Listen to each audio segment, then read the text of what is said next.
Here at Skeleton Park, also known as McBurney Park, of course, and we're here with a couple of gentlemen who have a great event coming up this weekend. It's a neighborhood block party called Rock, Paper, Salad, and with me to tell us a little bit more about it, we have Steve and Gary. Gentlemen, thanks for joining us on the show. Right on. Thank you. So Steve, this has been going on for a couple of years. A neighborhood at stake is what it was called previously. I love the names, by the way. You're doing having a lot of fun with that. And this is about getting people here in this downtown area out to meet each other, congregate, and just enjoy each other's company.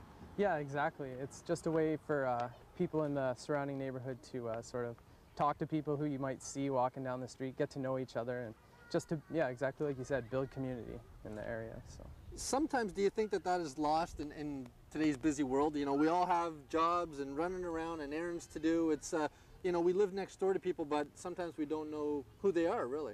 Yeah, definitely. The pace of life sometimes can be so fast you don't have, or you don't think you have time to spend 10 minutes talking to someone on the street or just helping each other out.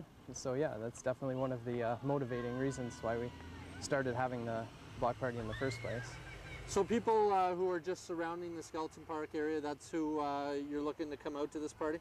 Yeah, originally it was on Colburn Street. Someone there, they sold their house, and as a thank you to the neighborhood gave donation and said, here, throw a block party for everyone. And then it was a success and we got lots of good feedback, so we moved it to the bigger location at the park and tried to get a bigger community group together, and it worked out well last year. So we're hoping for another nice day on Saturday and a big turnout.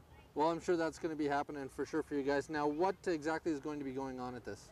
Well, the same as previous years, we're hosting a barbecue, and there'll be a few bands and a few things for the kids to do. There'll be face painting, I believe, and popcorn. But the big draw this year is hopefully the Rock, Paper, Scissors tournament that we decided to host, endorsed by the World Rock, Paper, Scissors Society. So it should be a lot of fun. Yeah, it should be, and I'm getting a kick out of this. And Gary, you guys have decided to put together this tournament where the winner is going to get, what, the paid entry into the World Championships? Yeah, yearly the World RPS Society holds a tournament in Toronto. And this year's November 11th, and we're going to supply an entrance fee for the winner of our tournament. So, may the best fist win. Exactly.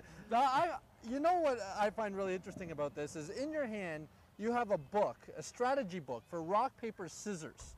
So people actually have strategies for this, right?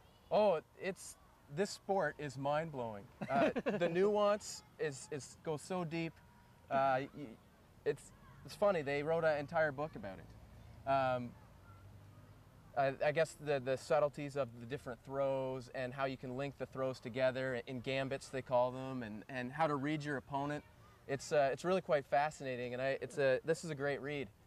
And it's really sort of supplied us with the impetus to run a tournament. It's almost like poker without the cards, right? You have to be able to read your opponent and know what they're doing. Okay, so what would your tip be, since I'm assuming you've read this book, right? I've read it cover to cover, and I've perused their website a few times. So what would your tip be if someone's going to enter into a rock, paper, scissors match with someone? What should be the thing you should look for in your opponent? Well, it's probably good to come up with a bit of a pre-plan going in. Otherwise, you tend to sort of just default to your standard throws. Quite often, people, when backed into a corner, they'll pull out their rock. And I mean, every time it's just going to get beaten by paper. So if you come in with a bit of a planned sequence of throws, then you'll avoid slipping into those your own sort of pitfalls. All right, well, I'll tell you what, before we get out of here, I have to take you on in this game, right? So why don't we have a little match here? We'll just do a best 2 out of 3? Best 2 out of 3. Okay. Which is good. All right. Pardon? Okay, just so you know, we're going to play with the North American priming. Okay, which is? So that's like, you know, with your fist pump, we'll do 1, 2, and then shoot. And then shoot, on 3. Okay. That's North American rules. International is a 3' shoot. All right, so 1, 2, and then we'll do that. Okay. And just before we go, I guess it's important to know that rock, paper, scissors must always be played for some sort of decision. And if there's no decision at stake, then you just play for honor. So I was wondering if there's a decision to be made or just honor? Well, let's just play for honor. Okay. So since we have the camera here, we'll just play for honor. So let's do this. Okay, you ready? Best 2 out of 3. Best 2 out of 3, right? Okay, ready? Yeah. 1, 2, 3. Oh. Oh, all right. So I took you the first one. That's all right. You got the book behind you. It's like the Force. That's okay. Okay, all right. I'm back. All right. Ready? 1, 2, 3. Oh, look out. Okay, it's the rubber match here. All right. Ready? Yep, I'm ready. 1, 2, 3. Oh, Okay, that, so we'll so we play go one more. again? Yeah, yeah. Okay. Just go until there's a winner. 1, 2, 3. Oh, look at that. took me down without even reading the book. I had your advice. I took it to heart. Steve, come on in. If people want to come out to this party, they want more information, you guys have an email.